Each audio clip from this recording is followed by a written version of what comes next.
जो बोल रहा हूँ मैं उसी नाराजगी उसी गुस्से की वजह से बोल रहा हूँ कि अगर मेरे देश के प्रधानमंत्री ने मेरे देश की सरकार ने मेरी बात सुन ली होती, क्योंकि मैं तो तुम्हारे घर का हूँ, तुम्हारा अपना हूँ, चाहे सौतेला हूँ, सौतेला ही सही लेकिन तुम्हारा अपना हूँ, तुम्हारे देश का हूँ, तो तुम मेरी बात ना सुन के विदेशों की बात सुनते हो, ये मेरे लिए बहुत तकलीफ की बात है। और मैं उन लोगों से भी ये अपील करता हूँ, उन आतंकवादी संगठनों से भी हमारे घरेलू मामलात में दखल देने की ज़रूरत नहीं है, और उन तमाम हुकूमतों से भी कि ये हमारा घरेलू मामला है, हम मजबूती से इस मामले की लड़ाई लड़ रहे हैं, हम कहीं कमज़ोर नहीं है।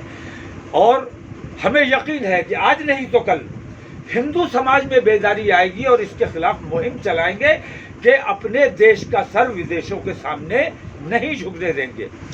प्रधानमंत्री नरेंद्र मोदी ने अभी तक अपनी चुप्पी नहीं तोड़ी है, ये चिंता का विषय है। हिंदू समाज को आवाज उठानी चाहिए कि प्रधानमंत्री बयान जारी करे और कोई सख्त कार्रवाई करे। जब तक वो सख्त कार्रवाई नहीं करेंगे तो आरएसएस के बयान से कोई फर्क नहीं पड़ रहा है, भारतीय जनता पार्टी के बयान से कोई फर्क नहीं पड़ रहा है, जब तक देश का प्रधानमंत्री नहीं बोलेगा, क्योंकि उसका बोला ही सरकार का बोला माना जाएगा।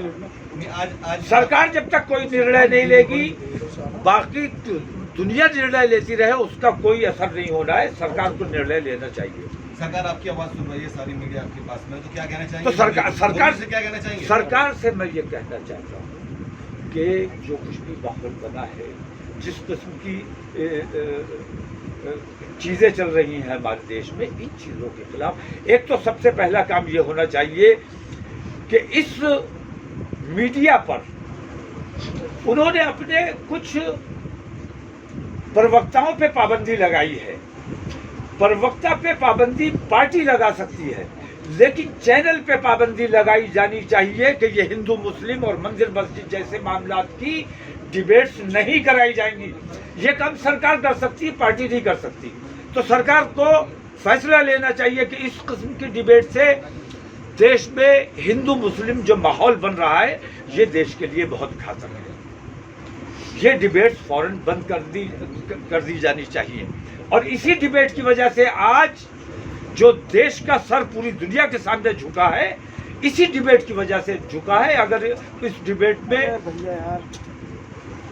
नुपुर शर्मा की ज़बान से गलत अल्फाज ना निकले होते तो ये नौबत ना आई होती। तो सबसे इन चैनलों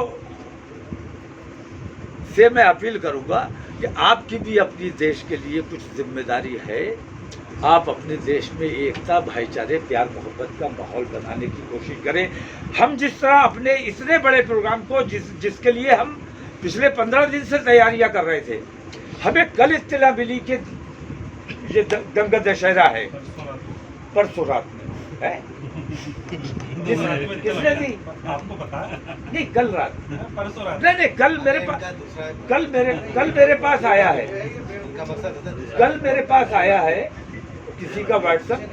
तो हमने फौरन अपने इतने बड़े कार्यक्रम को मुलतवी कर दिया, कदम वापस ले लिया है, प्रोग्राम को मुलतवी किया है चंद रोज के लिए, और दूसरी तारीख का जल्दी प्रेस बुलाने का खास मकसद ये है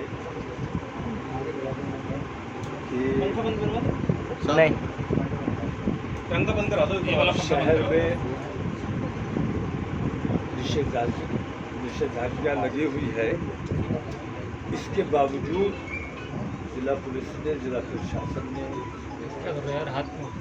हुजूर ताजुल शरिया के उर्स को इसने बखैर खूबी अंजाम दिलवाया, और लोगों को लग रहा था कि शहर का माहौल ठीक नहीं है। इसके बावजूद बहुत कायदे से उस अंजाम पजीर हुआ। इसके लिए जिला प्रशासन और ख़ास तौर से बरेली की आवाम काबिल मुबारकबाद हैं, मुबारकबाद पेश करता हूँ। दूसरी बात यह है कि हमारा 10 तारीख का जो प्रोग्राम है अल्हम्दुलिल्लाह उसकी भारी तैयारी है और उम्मीद है कि 2 से 2.5 लाख लोग उस रोज़ इस्लामिया की फील्ड में जमा होंगे। लोगों में बहुत बेचैनी है, बहुत गुस्सा है और गुस्सा सबसे ज़्यादा अब इस बात को लेकर है कि हमारा देश अपने घर वालों की बात न सुनकर दूसरे मुल्कों के दबाव में आकर गैरों की बात सुनकर अमल कर रहा है, लेकिन घर वालों की बात सुनने के लिए तैयार नहीं है। इस बात का ज़्यादा हमें अफसोस है। ज़्यादा अफसोस इस बात का है कि हमारे देश को पूरी दुनिया में बदनाम किया जा रहा है और देश से मोहब्बत करने वाले तमाम लोग इस बात से तकलीफ महसूस कर रहे हैं कि देश का सर कुछ लोगों की गलती की वजह से, कुछ गलत पॉलिसीज की वजह से दुनिया के सामने शर्मिंदगी का सामना उठाना पड़ता है। तो हमारे प्रोग्राम की मजबूत तैयारी है, भारी तैयारी है और ये प्रोग्राम बल प्रदर्शन के लिए नहीं, किसी को सताने या दबाने या डराने के लिए नहीं, जिला पुलिस और इंतजामिया को परेशान करने के लिए नहीं, बल्कि अपने देश हित में और अपने गुस्से का इजहार करने के लिए शांतिपूर्वक हमारा प्रोग्राम होना है। लेकिन आज एक दिक्कत हमारे सामने कल आई है, इसी वजह से ख़ास तौर से आपको बुलाया है कि जो लड़ाई है वो आस्था की लड़ाई है। जिस तरह हम चाहते हैं कि हमारी आस्थाओं को कोई दूसरा ठेस न पहुंचाए,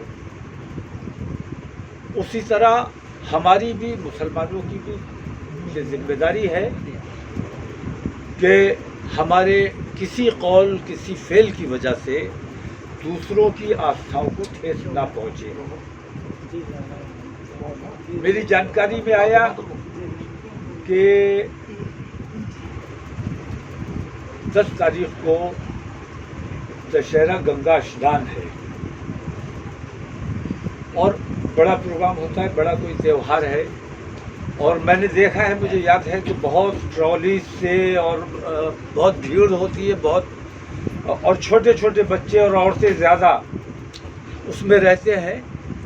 तो ऐसी पोजीशन में जब वो लोग अपने त्यौहार के लिए, अपनी आस्था के लिए निकले हुए हों, बच्चों के साथ, औरतों के साथ, ऐसे माहौल में हमारे लोगों का 2-2.5 लाख लोगों का निकलना, सड़कों पर आना मुनासिब नहीं है। तो जिस तरह हम अपनी आस्था का अनादर बर्दाश्त नहीं कर सकते, इसी तरह हमें दूसरों की आस्था का भी एहतराम करना चाहिए। इसलिए हमारी कार्यकारिणी ने ये फैसला किया है कि उनकी तो डेट फिक्स है, वो चेंज नहीं कर सकते, क्योंकि मैंने सुना शायद पूर्णमासी पर ही होता है ये कार्यक्रम, ज्येष्ठ मास की 10वीं तिथि। तो बड़ा कार्यक्रम है, मैंने देखा है बड़े जाम लगते हैं। तो उनकी आस्था के एहतराम के लिए हम अपने इस प्रोग्राम को कुछ दिन के लिए मुलतवी कर रहे हैं, ताकि वो उनके किसी कार्य में बाधा न पड़े, कहीं उनको हमारी वजह से कोई दिक्कत ना आए। और कुछ शरपसंद भी है जो इस मौके का फ़ायदा उठाकर कोई ऊंच नीच का काम कानपुर दोहराने की कोशिश कर सकते हैं। हमें किसी भी हालत में अपने शहर या अपने प्रदेश में कानपुर जैसे हालात नहीं पैदा होने देने हैं। रहा कानपुर का सवाल, कानपुर में जो कुछ भी हुआ है वो सरासर बेईमानी है और कानपुर के जरिए पूरे हिंदुस्तान के मुसलमानों को दबाने के लिए उन्हें खौफजदा करने के लिए कानपुर के मुसलमानों पर जुल्म और ज्यादती किया जा रहा है। कानपुर में जो ऑर्गेनाइजर था, जिसने ऐलान किया था, जिसने कॉल दी थी, उसने अपनी कॉल वापस ले ली थी। प्रशासन के साथ समझौता उसका हो गया था। वहां सिर्फ इतना हुआ है कि जुमे की नमाज के बाद जो नमाजी मस्जिदों से निकले वो भीड़ की शक्ल में ही निकलते हैं, तो उस भीड़ को ये समझा गया कि ये प्रदर्शनकारी है और दूसरे पक्ष ने उन पर हमला किया, पथराव किया। सच्चाई ये है, जिन लोगों को गिरफ्तार किया गया है, भीड़ जमा होती है, तमाम लोग मस्जिदों के नमाजियों की फोटोएं छाप दी कि भाई ये भी थे, तो भीड़ में तो कोई भी रह सकता है। तो इस कार्रवाई को तुरंत बंद किया जाना चाहिए और किसी खौफ की वजह से, मुसलमान खौफ में जब दबाव में होता है तो ज़्यादा मजबूती से और ज़्यादा बेहतर काम करता है। तो ये समझ लेना कि कानपुर के ज़रिए मुसलमानों को दबाया या डराया जा सकता है, ये सरकार की और पुलिस की गलतफहमी है। इस गलतफहमी में ना आए। हम सद्भावना के लिए अपने इस प्रोग्राम को मुलतवी कर रहे हैं कुछ रोज़ के लिए, और गंगा स्नान की वजह से। इसके बाद इंशाल्लाह प्रोग्राम हम जल्दी दूसरी डेट देंगे। उस डेट में भारी प्रोग्राम होगा और ऐलान किया जाएगा। बाकी आप लोग बताएं। लेकिन आपके दिमाग में अगर ये है दबाव में आती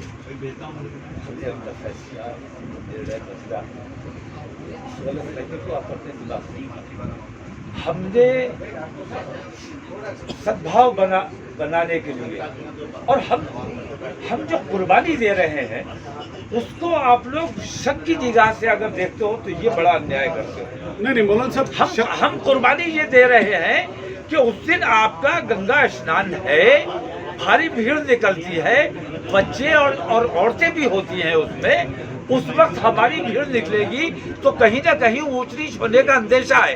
उसको, उस हमारे फैसले को आप शक की निगाह से देखो। नहीं कोई शक की निगाह से नहीं। हम ये जानना चाह रहे हैं कि ये जो आपने फैसला लिया है, ये पूरी तरीके से खत्म कर दिया है धरना प्रदर्शन, या टाला है, या अगर ये है तो इसकी वजह नक्सल में बता दीजिए। स्थगित किया है कुछ रोज के लिए स्थगित किया है। इस दौरान में मुझे कानपुर भी जाना है।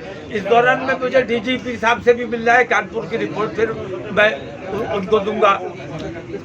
अभी फिलहाल चूंकि गंगा स्नान बड़ा मेला होता है, बरेली में नहीं बल्कि शायद पूरे इंडिया में, देश भर में होता है। तो जहाँ रामगंगा है वहाँ ये भीड़ रहेगी।